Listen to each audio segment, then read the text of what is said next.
Moving on to other news, raging floods have killed more than 20 people in the past 2 weeks. Some of these deaths could have been avoided if simple safety precautions were observed. Now today we run you through some safety tips that could save your life and that of loved ones. The Kenya Red Cross advises you to move to elevated areas immediately you notice rising flood water levels.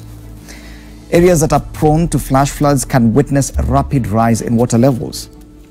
Always remember that just 6 inches of moving water can knock you down, increasing the risk of drowning or being hurt by debris.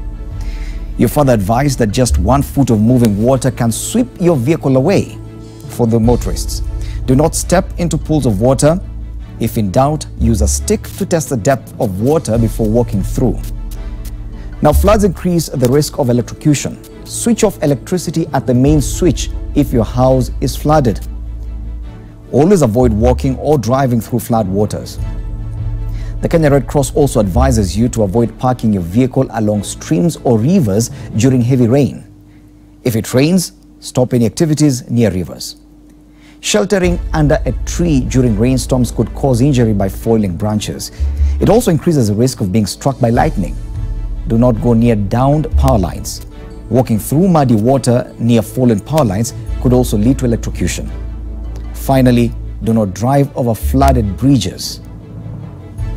And when in danger, stay calm and call the nearest police station or the toll-free Red Cross emergency number 1199. Joining us in studio now for this conversation, Anwar Said, Regional Manager, Kenya Red Cross, Lower Eastern Region, which covers Nairobi, Kajiado, Machakos, Kitui, and Makueni counties. A very good morning to you, Anwar. Now, what I've just read out has been issued by the Kenya Red Cross, but are Kenyans aware of these measures? Because this is not the first time we're experiencing above normal rainfall, but it appears like we have no clue how to behave when it comes to flooding. Well, good morning. I think we've time and again been able to inform the public on what measures to take during floods. But I think people need to be informed and reminded every now and then. But these are the basic precautions that one has to take during floods. Yes. And of course, we've seen across the country, especially motorists. Yes. People who believe that simply because I'm driving a truck, my vehicle is heavier, then it cannot be carried away or swept away by floodwaters. Does the weight of the vehicle matter when it comes to floods? People tend to underestimate the movement of water because you just mentioned one of the safety tips is to avoid even 1 feet of running water. The water normally comes with force, yeah. So, and again, when it comes, it also comes with some silt, yeah. So the road becomes slippery, and especially when it's over the bridges, yeah, and the currents are high. So vehicles don't have stability.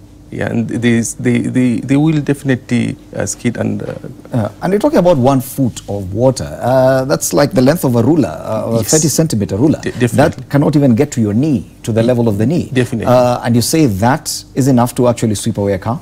Definitely, because we're talking of the currents. The water comes with a very high force. So that what makes, and mind you, the vehicles also have pressure, yeah? So that's air inside. So it's very easy for it to be moved. What about trucks? Because we've seen a number of trucks also carried away by... I talked of the sand that comes with water. Yes. So there's a lot of slipperiness. So and the car is on motion. So definitely, if the car is on motion, you find that for a truck, as it moves, you find it skids on side and then somehow just capsizes. Yes. Slips. Now, the regions that you actually manage, Nairobi, Kajiado, Machakos, Kitui, and Makueni, are some of the hardest hit. In Kajiado, at Isinya, there was a bridge that had been covered by water. In Nairobi, there was that issue towards Kangundo Road, the same bridge towards Machakos, Mto Yamawe. Yes. How has the situation been? What kind of damage are we looking at, even before we come to town where we saw trees falling on vehicles? Okay, mostly it affects infrastructure, the road network. You find that the one for Mombasa Road, you can imagine the kind of delay it has caused. I mean, people plying the route. We're talking of areas in Kajiado, in Makueni, yeah, where some roads, the interior ones, are not accessible. Yeah, like currently we are doing targeting for beneficiaries for the just I mean for the drought, and with the rains, it has some of the roads are inaccessible. We are not even able to reach some of the targeted beneficiaries. Yes. So definitely when it rains and it's heavy, it normally affects the infrastructure, and that is the main access to reaching out to. And probably that's what plays out on most media stations when the roads get flooded and probably traffic cannot move, and probably the city is rendered into a state of paralysis because of lack of movement of cars. But there are villages and areas where probably it does not even get to be highlighted because it's simply just water rising to a certain level. I can see here you say 6 inches of moving water can knock you down. There are issues, there are places where floods are affecting villages and homes, but we do not get to highlight because probably the roads are not affected there. Yes, what happens is that we have had cases of houses collapsing. We have had cases of storms where the roof of houses have been blown. This happened in Makueni area. In Nairobi itself, in the slum areas, we had water going into the houses and affecting the living of the house inside. So everything gets soiled with water, and in some extent even mixing with the sewer. Yeah. So this also posing another threat of waterborne diseases.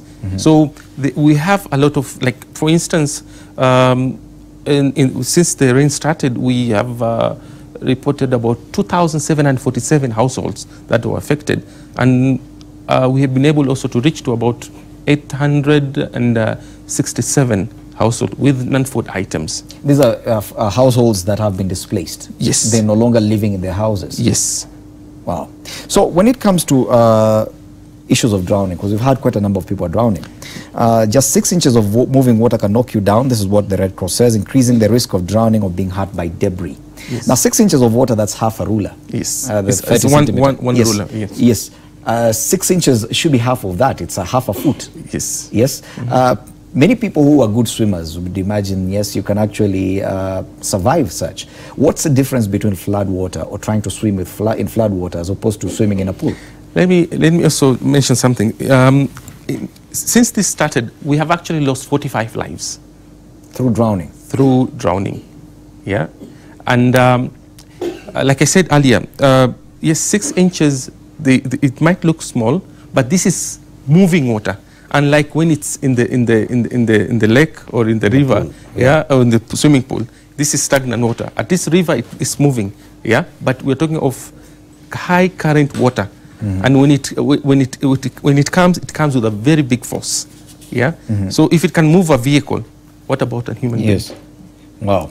What about the risk of electrocution? Because yes, you've made a mention there, and this is one of those things because in the case of, let's say, that estate, that residential estate, Green Park, yes, where water was moving, getting into houses and out of houses, electric fences involved, how much of a situation can that cause? It can be very deadly because when the electricity is live, people can easily get electrocuted. Yeah. So one of the advice is immediately to switch off the mains, but also to vacate the area, because by you staying inside, you tend to have a risk of getting drowned in the house.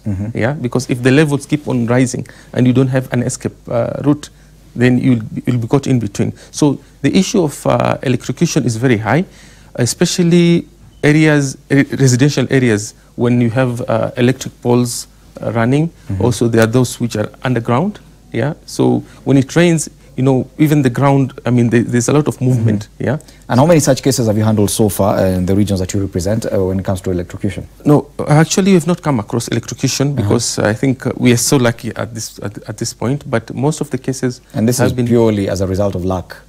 Not that there are measures in place to ensure that electrocution doesn't happen. Yes, yes. And in fact, to make the situation even more worse is in the slum areas, we also have electricity installations. So, and most of these houses are also mabati houses. Yeah. So you can imagine the combination between the flood water, the kind of structure, and then electricity.